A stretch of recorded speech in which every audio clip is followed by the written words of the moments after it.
Hello. In this in-class activity, we're going to review calculations involving normal distribution table. At the same time, we're going to extend the calculations in other direction.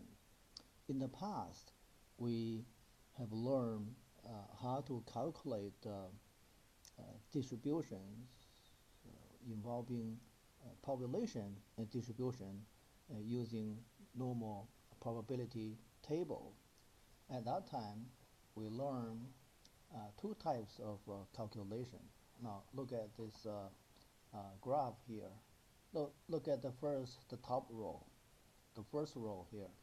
Now this is a population distribution. Okay. Now when I draw a diagram, I pay very close attention to the way that I label axes. I say that this is a population distribution. That is, we have a variable x. Here in the middle is the mean of the population mu. In the past, we learned two types of calculation that relate to the population distribution. First type of calculation, we are given the raw score of the distribution of variable x, and from there we look up normal. We convert this value of x into a z-score. Then we look up a normal distribution table to find corresponding percentage. So this is from raw score to z-score to percentage. This is one type of calculation. The second type of calculation that we learned involve the other direction. We know some percentage of distribution, then we look up the normal distribution table to find that based upon that percentage, what is the corresponding z-score. Then we bring the z-score into this formula to calculate the value of the original value of x variable. So that's the calculation that goes the other direction. So this is a very important calculation that we have learned so far. Today, we're going to briefly review this type of calculation, and then we extend the calculation into the theoretical sampling distribution of the sample mean. That is, we're going to calculate the sample means and sample mean distributions using the normal probability distribution table. Now look at the second row now. This is a graph that shows a theoretical sampling distribution of the sample mean, and the way I label the horizontal axis really tells you that this is a distribution of the sample means. The axis labeled by not x anymore, but this time is m, the sample mean. The mean of the sample mean is mu sub m. Okay, so the way I label axis really indicate which distribution it is. Is that the population distribution, or it is the theoretical sampling distribution of the sample mean. Okay. Now, since we know that if the population is the normal, therefore the theoretical sampling distribution of the sample mean is also normal. In the past, we learned how to carry out calculation that involve a normal distribution for a population. But now we know that if we have a normal theoretical sampling distribution of the sample mean, we can carry out a very similar calculations as we did to the population distribution. For theoretical sampling distribution of the sample mean, we can also come up with two kinds of calculations. Look at this. Look at this cell here. if we know the value of a particular sample means, we can convert that sample mean into a z-score using this formula. Then we look at the normal distribution table to find out the corresponding percentages of distribution. The first type of calculation. Goodbye. The second type of calculation involves, we know the percentage of distribution of the theoretical sampling distribution of sample mean. Then we can look up the normal table to locate the corresponding z-score. Then we use this formula to calculate the original scores of the sample mean. Okay, you can really see that this very corresponding kind of two types of calculation that we are talking about here. Now, this formula, these two formulas looks different, but also in many ways they are similar. You know, they are both used to calculate z-score. This formula is used to convert the original score of the variable x into the z-score, and particular variable value,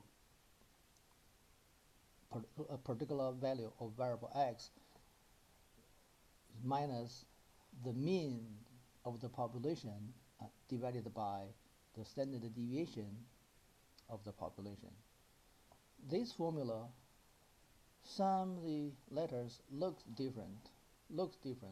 You know, it's m minus mu sub m, there's sigma sub m.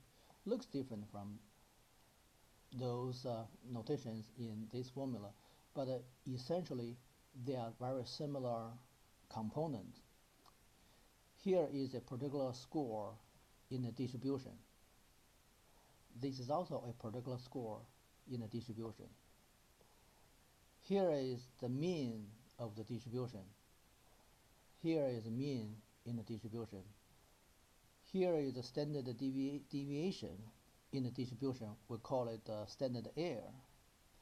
And this is also a standard deviation in the distribution.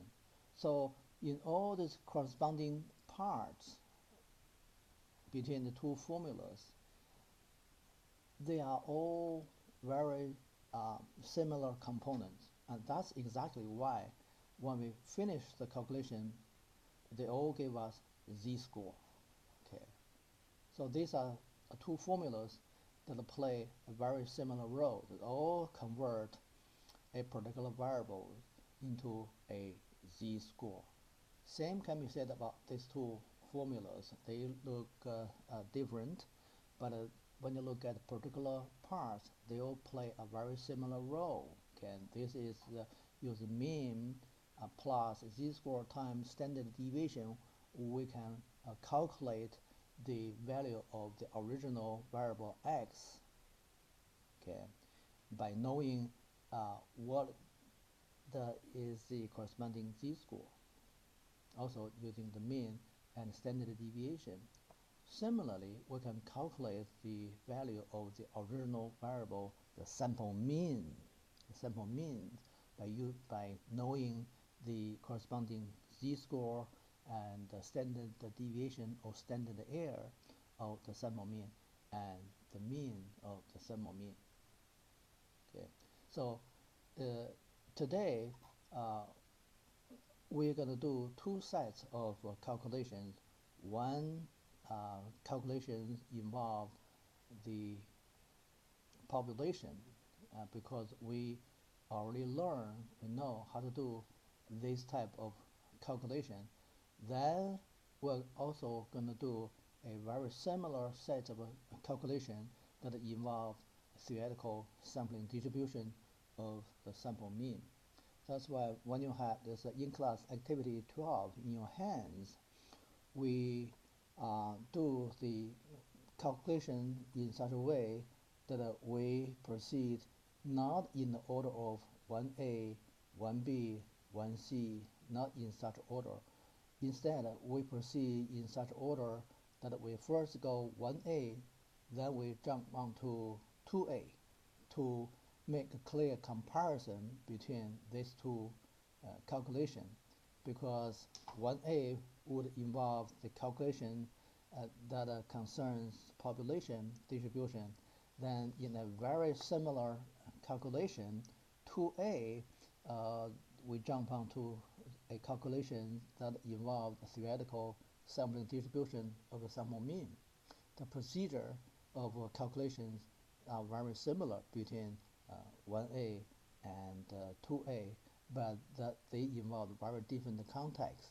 One is the original population, the other is the theoretical sampling distribution of the sample mean. But if we proceed this way, you can make a clear contrast to see the connection between the two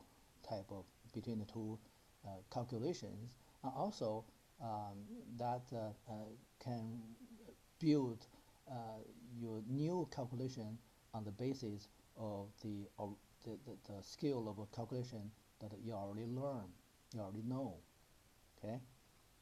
Same can be said about the contrast, the contrasting calculation between 1B and 2B, or 1C and 2C, and so on, so forth. Okay. So I'm going to move on to questions. Now, in each slide, you can really see this picture show the left-hand side and the right-hand side. Left-hand side is 1A, calculation that involve the population distribution. Look at the way I labeled axis. This axis is labeled X, so we know that this is a population distribution. Okay. Also, look at this here. I directly labeled this normal population, and the mean is 80, and standard deviation is 12. But for the right-hand side picture, you can see the distribution, the axis is labeled M, the sample mean. And also here, give you a clue as well. The normal distribution with the mean and 80, but standard deviation or standard error is not the 12, but the 12 divided by the square root of sample size 6. Okay, so that's really give us a clues about what these two pictures mean. On the left-hand side is the population distribution. On the right-hand side is sample mean distribution. And the left-hand side is 1A. For the purpose of comparison, I put the calculation of 2A next to the calculation of the population distribution to make a clear contrast. You can also you will also see that the procedures we use in calculations for both questions are going to be very similar, but context are very different. Okay, so for each slide, we first go about the calculation on the left-hand side, and very briefly, then we move on to the calculation to the right-hand side. Okay, 1A. What percentage of the population lie between 70 and 80? So this, we know that this is a population distribution, and 80 is the mean, and here is the 70, which is below the mean, and this is a distribution. So we know for this distribution, at the mean is 80, the standard deviation is 12. Given this population distribution, the question asks, what is the size of this slice, the lie between the mean and 70? Okay, what is the size of this slice? So this is a question that we know the raw score. We need to convert the raw score into a z-score. Then we look up a normal table to find the corresponding percentage here. So we know this type of, we have already learned this type of calculation in the past. So the steps should be very straightforward. The first, use formula like this, z-score formula, to convert the raw score into a z-score. Okay, write down the formula first. Again, reminds you, for every calculation, you write down the formula first. Okay, then you plug in the number, you obtain a negative z-score, negative 0.83. Okay, then you look up normal distribution table, 0.83, 0.83 give us 0.83, okay, give us a percentage 2967. Okay, 2967. So from normal table we read that we have a 2967. So probability for z-score to lie between the mean and negative 0.83, z-score is 29.87. This corresponds to a percentage in the population distribution between 70 and 80, 29.67%. So this is a kind of a calculation we already know. We know how to do it. Now let's move on to 2A to make a comparison calculation, but this time in the context of the theoretical sampling distribution of the sample mean. 2A. Okay. If all possible samples of size 6 are drawn, what the percentage of sample mean lie between 70 and 80? Now, basically from this population, if we take all possible samples of size 6, then we calculate the means of all these samples of size 6. These sample means will form this theoretical sampling distribution of sample mean like this here.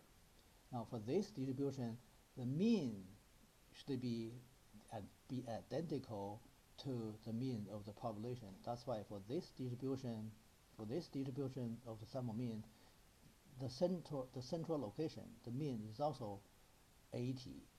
So the mean is also 80. But what is the standard deviation of this distribution? In other words, what is the standard error?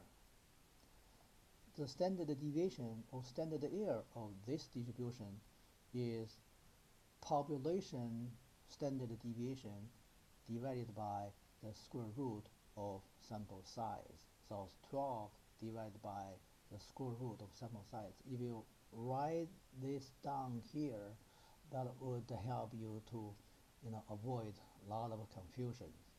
Okay. Now we are having a situation where we know that the distribution, we know is the mean, we know is a standard error, and we know that this is a normal distribution, and we know the two scores in the distribution. All we need to find out is what percentage of cases are located between 70 and 80. Similar to the calculation we have just done to the population, but in this case, in the context is the sample distribution. Also, we have a different standard error. So, to decide what percentage of cases are located between the mean and 70, we need to convert this particular sample mean 70 into a z-score. Just remember, this is the distribution of the population. Therefore, all the scores here are the values in the population, or all the value of variable x. This distribution is formed by all the sample means. So therefore, all the values here are different values of sample means. So between sample mean 70 and the mean 80, what the percentage of sample means are located here. So to answer this question, we need to first convert this particular sample mean 70 into a z-score. Then we look up the normal distribution table.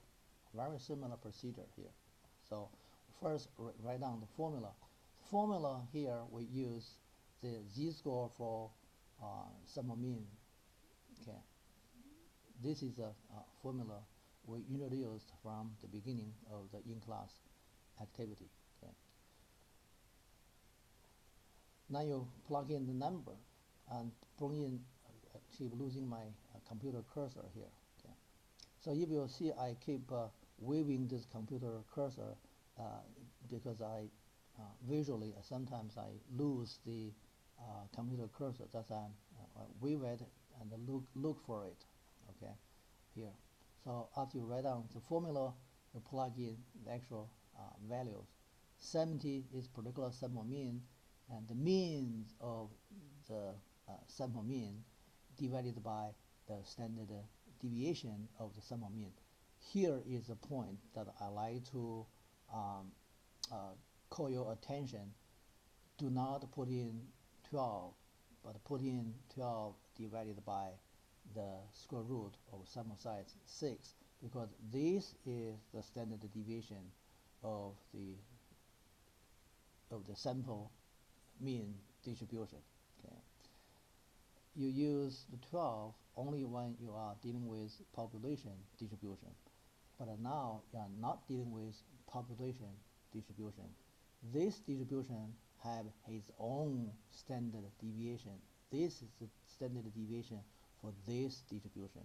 So you should, when you convert a sample mean into a z-score, you should use the standard deviation of sample means, not the standard deviation of the population, and this will make all the differences. So that's one very extremely important point. In the past, student did a calculation, everything else is right except at this point they use incorrect standard deviation.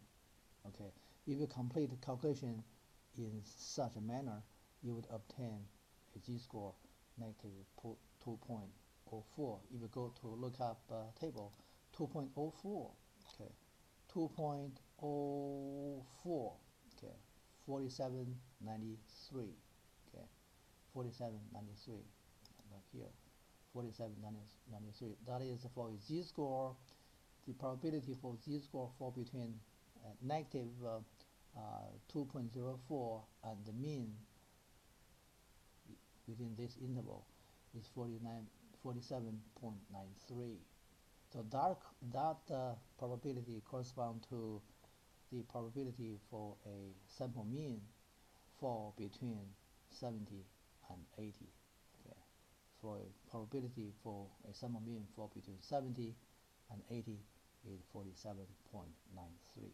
Now, if you compare this, the calculations on both sides between 1A and 2A, you realize that the procedures are exactly the same. We know the value of in a distribution, we convert this value into a z-score. Then we look up a normal table to find the corresponding percentages. Okay, so the procedures are exactly the same, but the contexts are very different. As a result, the resulting percentage is also very different. One is 29.67%, the other is 47.93%. Now the question is why they are different. So if I stack them up, here is the population distribution. Here is the theoretical sampling distribution of sample mean distribution. Why they look different? Why here we have 29.67% versus 47.93%? What makes this percentage appear, make this have very different percentages? Look at the shape of distribution. This is very flat, and this indicated by this standard deviation here. Standard deviation 12 compared with standard deviation 12 divided by square root of sample size 6. This is a very wide distribution. This is a very narrow distribution. Within a wide, very flat distribution, within the same interval, it contains only a small percentage. But within a very narrow distribution, for the same size of interval from 70 to 80, so this is the same size of interval. Okay. Since this distribution is very narrow, it's very concentrated, very close to the middle, so within this same size interval, it would contain a very large percentage. So that the shape of distribution both are normal, but the original population is very wide compared with, look at this distribution. The distribution of this thermal mean distribution, the standard error is calculated by using the original population standard deviation divided by the square root of sample size. That drastically narrows the distribution, to make this distribution very narrow, very concentrated. Therefore, within this very narrow distribution with the same size of interval, you not necessarily have a very large percentage, very larger than the percentage in the original population distribution. So that makes all the differences here. Okay. A very wide distribution, a very narrow distribution. Okay. That makes these percentages are very different. Okay, this is a 1A versus 2A.